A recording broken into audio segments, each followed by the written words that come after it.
আসসালামু আলাইকুম। আশা করি সবাই ভালো আছো। আজকে ইংরেজির ক্লাসে আমি তোমাদের মেটাফিজিক্যাল পোয়েট্রি নিয়ে আলোচনা করব। তো মেটাফিজিক্যাল পোয়েট্রি বাংলাতে আমরা বলি তত্ত্বাশ্রয়ী কবিতা। ইংরেজি সাহিত্য নিয়ে যারা পড়াশোনা করছো তারা বুঝতে পারবে যে বিভিন্ন টাইপের যে কবিতা আছে আমাদের, সাবজেক্টিভ পোয়েম, অবজেক্টিভ পোয়েমস আছে। তো এই মেটাফিজিক্যাল এক ধরনের কবিতা। এই মেটাফিজিক্যাল কবিতা ইংরেজি সাহিত্যে তোমার জন ডানের নাম শুনেছো, 17th সেঞ্চুরি ব্রিটিশ পোয়েট। এই মেটাফিজিক্যাল কবিতার প্রবর্তক আর কি। তো এই মেটাফিজিক্যাল পোয়েট্রি নিয়ে আজকে আলোচনা আর কি। তো তার আগে আমাদের জানতে হবে যে মেটাফিজিক্স কথাটার অর্থ কি। What is meant by the term metaphysics. তোমরা বোর্ডেও দেখতে পারবে যে মেটাফিজিক্স বলতে আমরা কি বোঝাই, বা মেটাফিজিক্সের এলিমেন্টস গুলা কি কি, what are the elements of metaphysics. তারপরে আমরা আলোচনা করব who introduced metaphysical poetry in the history of English literature. তারপরে who are metaphysical poets and what are their metaphysical poems. পরিশেষে আমরা এই মেটাফিজিক্যাল কবিতার কতগুলো ক্যারেক্টারিস্টিক ও স্পেসিফিক ফিচার্স নিয়ে আলোচনা করব। বিশেষ কি কি বৈশিষ্ট্য থাকলে একটা কবিতাকে মেটাফিজিক্যাল কবিতা বলা হবে তার বৈশিষ্ট্য আলোচনা করব, এবং সবশেষে কতগুলো মেটাফিজিক্যাল কবিতার নাম নিয়ে আমরা আলোচনা করব আর কি। তো আমরা তাহলে প্রথমে আলোচনা করি যে মেটাফিজিক্স শব্দটা অর্থ কি, বা মেটাফিজিক্স বলতে কি বোঝাই। সব প্রথমে আমাদের জানা দরকার, বা এই শব্দটাকে নিয়ে একটু অ্যানালাইসিস করা দরকার, ঠিক আছে। যে we should briefly analyse the term metaphysics. Metaphysics শব্দটাকে যদি আমরা বিশ্লেষণ করি, অ্যানালাইসিস করি, তাহলে দেখব যে মেটাফিজিক্স এই শব্দটা দুটো অংশ আছে। একটা আছে মেটা আর একটা আছে physics. Meta means beyond or after, and physics means our physical world, ঠিক আছে।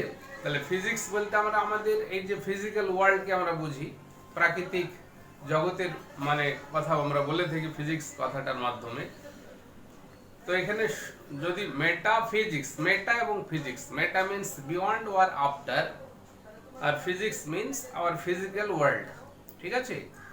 So the word metaphysics means the world that is beyond of our physical world, ঠিক আছে। যে জগৎ আমাদের ফিজিক্যাল জগতের, ফিজিক্যাল ওয়ার্ল্ডের বাইরে, সেই জগৎকেই মেটাফিজিক্স কথাটার মাধ্যমে বোঝানো হয়। তো মেটাফিজিক্সের যে আলোচ্য বিষয়, metaphysics deals with that which is beyond of a direct contact. Metaphysics deals with that which is beyond of our direct experience or sense, আমাদের জ্ঞানের বাইরে আর কি, অভিজ্ঞতার বাইরে, বা প্রত্যক্ষ একটা যোগাযোগ, প্রত্যক্ষ ডিরেক্ট কন্ট্যাক্টের বাইরে যে জগৎ, সেই জগৎকে নিয়ে আলোচনা করা হয় তোমার মেটাফিজিক্সে। মেটাফিজিক্সের বাংলাতে এটাকে অধিবিদ্যা বলা হয়, অধিবিদ্যা, মেটাফিজিক্স। তাহলে এখানে আমরা বুঝলাম মেটাফিজিক্স শব্দটা বিশ্লেষণ করে এর অর্থটা আমরা বুঝতে পারলাম যে মেটাফিজিক্স সেই জগৎকে নিয়ে আলোচনা করা হয়, বা মেটাফিজিক্সের আলোচ্য বিষয় হচ্ছে সেই সমস্ত বিষয় যেগুলো আমাদের ডিরেক্ট কন্ট্যাক্টের বাইরে, ডিরেক্ট এক্সপিরিয়েন্সের বাইরে, বা আমাদের পার্সোনাল এক্সপিরিয়েন্স সেন্সের বাইরে, সেটা হচ্ছে তোমার মেটাফিজিক্সের আলোচ্য বিষয়। তো এখানে মেটাফিজিক্সের তাহলে এলিমেন্টস গুলো কি কি হতে পারে, what are the elements of metaphysics. তো এখানে মেটাফিজিক্সের যে সমস্ত উপাদান, এলিমেন্টস, সেগুলি সাধারণত আমরা ক্রিয়েটার অফ দ্য ইউনিভার্স, গোটা বিশ্ব মানে ব্রহ্মাণ্ডের যিনি স্রষ্টা গড অর অলমাইটি আল্লাহ। তারপরে তোমার soul, hereafter, heaven, hell, platonic love, etc., which are directly inaccessible to our sense organs. এইগুলি হচ্ছে তোমার মেটাফিজিক্সের উপাদান। ঠিক আছে, তাহলে মেটাফিজিক্সের উপাদান কোনগুলো আমরা বুঝতে পারলাম। এবার আমরা আসবো যে মেটাফিজিক্যাল পোয়েট্রি। মেটাফিজিক্যাল পোয়েট্রি বলতে কি বোঝায়, যাকে বাংলাতে আগে বললাম যে তত্ত্বাশ্রয়ী কবিতা। একটা তত্ত্ব থাকবে, একটা মানে তোমার থিওরিম থাকবে, হ্যাঁ, সেই ধরনের কবিতাকে আমরা মেটাফিজিক্যাল পোয়েট্রি বলবো। তো মেটাফিজিক্যাল পোয়েট্রি তোমার আগে বললাম যে জন ডান, মানে 1572 থেকে 1631 সাল, সময়কালটা হচ্ছে 1572 থেকে 1631 সাল, মানে 17th century poet. John Donne was a 17th century British poet. ঠিক আছে, he introduced metaphysical poetry in the history of English literature. John Donne was the most influential poet of the metaphysical school of thought. metaphysical যে মতবাদ, তার মানে একজন প্রভাবশালী অন্যতম একজন কবি হচ্ছে তোমার জন ডান। জন ডানের কবিতা আছে অনেক, এগুলো আমরা পরবর্তী ভিডিওতে আলোচনা করব। এবং মেটাফিজিক্যাল মানে কবিতা আরো অনেক কবি লিখেছেন আর কি, মানে আদার রেনাউন্ড মেটাফিজিক্যাল পোয়েটস আর Andrew Marvell, George Herbert, Henry Vaughan, Richard Crashaw, এরাও তোমার মেটাফিজিক্যাল কবিতা লিখেছে। ঠিক আছে, অ্যান্ড্রু মার্ভেল নাম তোমরা শুনেছো, তারপরে George Herbert, Henry Vaughan, Richard Crashaw, হ্যাঁ, এরা সবই মেটাফিজিক্যাল মানে কবি আর কি। এবার আমরা দেখব যে মেটাফিজিক্যাল কবিতার বৈশিষ্ট্য কি কি, যে কি ধরনের কবিতাকে আমরা মেটাফিজিক্যাল কবিতা বলবো, যে what type of poem is recognised as a metaphysical poem, হ্যাঁ, what are the specific features or characteristic of a metaphysical poem, এইটা নিয়ে আমরা আলোচনা করব। তো এখানে 1 নম্বর বৈশিষ্ট্য হচ্ছে যে this type of poem is composed in the style or manner of conversation or dialogue. তাহলে 1 নম্বর বৈশিষ্ট্য হচ্ছে মেটাফিজিক্যাল মানে কবিতা যেটা একটা সংলাপের রীতিতে রচিত হয়, একটা সংলাপের ভঙ্গিতে কবিতা লেখা হয়, হ্যাঁ। this type of poem is written in the form of a dialogue or conversation. এখানে একটা কনভারসেশন থাকবে, তোমার সংলাপ থাকবে। আর সেকেন্ড বৈশিষ্ট্য হচ্ছে its language and diction are higher and elevated.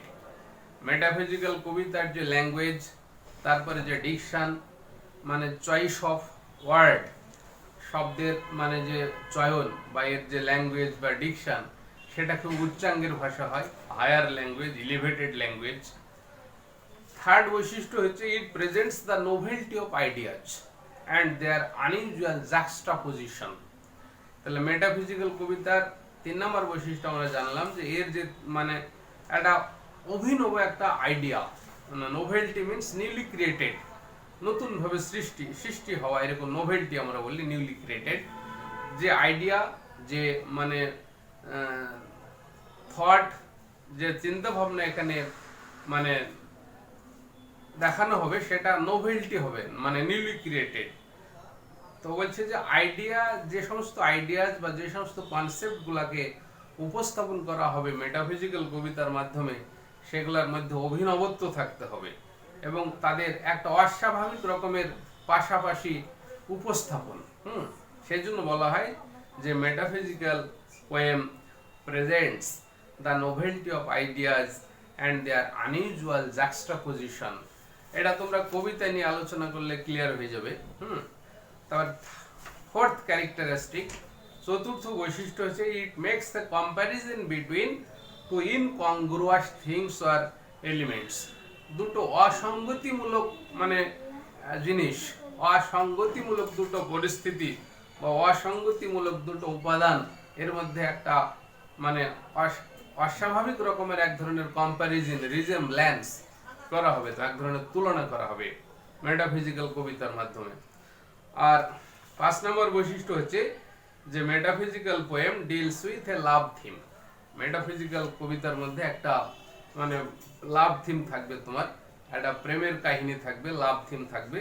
But this love can not be feed with sex because of the unsurpassable distance between the lover and his beloved. কিন্তু তাদের যে প্রেম, তাদের যে ভালোবাসা, সেটা কখনো মানে পরিণতি প্রাপ্ত হবে না, কারণ প্রেমিক প্রেমিকার মধ্যে একটা মানে অনতিক্রম্য ডিস্টেন্স থাকবে, একটা আনসারপাসেবল ডিস্টেন্স। ঠিক আছে, অনতিক্রম্য একটা দূরত্বের কারণে তাদের মধ্যে কখনই ফিজিক্যাল কন্ট্যাক্ট বা তাদের যে রিইউনিয়ন হবে না। এই ধরনের লাভ থিম তোমার মানে মেটাফিজিক্যাল কবিতার একটা এজেন্ডার মধ্যে পড়ে। তারপরে হচ্ছে এই ধরনের কবিতার যে রাইম থাকে, তোমার যে রাইম স্কিম, ঠিক আছে, this type of poem uses masculine rhyme. Masculine rhyme থাকবে এই কবিতায়। তারপরে তোমার আরো একটা বড় বৈশিষ্ট্য হচ্ছে যে metaphysical poem uses metaphysical concept as a Literary device. এখানে এক ধরনের লিটারারি ডিভাইস যেটাকে মেটাফিজিক্যাল কনসেপ্ট বলা হয়। এই দুই মানে একটা মেটাফিজিক্যাল কনসেপ্ট আর একটা হচ্ছে তোমার ম্যাসকুলাইন রাইম, এই দুটো থাকবে। এখানে আমরা দেখি যে ম্যাসকুলাইন রাইমটা কি জিনিস একটু বলি। ম্যাসকুলাইন রাইম যেমন রাইম তো জানো তোমরা যে মানে কবিতার যে ভার্স বা যে লাইন, সে লাইনের মানে যে লাস্ট সিলেবিলের মধ্যে যে সিমিলার সাউন্ড বা সেম সাউন্ড থাকলে সেটাকে আমরা মানে রাইম বলে থাকি। তো এখানে when the rhyme occurs in the accented syllables in the verse or lines of a poetry, it is called masculine rhyme। তাহলে কোনো মানে কবিতার ভার্সে বা লাইনের যে লাস্ট সিলেবিল এবং সেটা যদি অ্যাকসেন্টেড সিলেবিল হয়, অ্যাকসেন্টেড সিলেবিলের মধ্যে যদি রাইম থাকে, তাহলে সেটাকে আমরা বলি তোমার ম্যাসকুলাইন রাইম। ঠিক আছে, ম্যাসকুলাইন রাইম সেটাকে বলে থাকি তোমার। যেমন দুটো শব্দ যদি আমরা বলি, ধরো দুটো মানে এই দুটো শব্দ যদি কোনো কবিতার লাইনে থাকে, একটা রেস্ট আর তারপরের লাইন আছে ওয়েস্ট, তাহলে রেস্ট অ্যান্ড ওয়েস্ট, রেস্ট হচ্ছে একটা অ্যাকসেন্টেড সিলেবিল, ওয়েস্ট অ্যাকসেন্টেড সিলেবিল, রেস্ট ওয়েস্ট। তাহলে এই যে দুটো সিলেবিলের মধ্যে যে সিমিলারিটি অফ সাউন্ড, এইটাকে আমরা বলবো মানে ম্যাসকুলাইন রাইম। তো এই মেটাফিজিক্যাল পোয়েম এই ম্যাসকুলাইন রাইমে লিখা হয়। আর তারপরে একটা কনসেপ্ট মানে বললাম তোমাদের, সেটা হচ্ছে মেটাফিজিক্যাল কনসেপ্ট। তো মেটাফিজিক্যাল কনসেপ্টটা কি? তো metaphysical concept it is a figure of speech. এটা যে মানে Literary device or poetical device in which a startling comparison between two incongruous things or elements are made।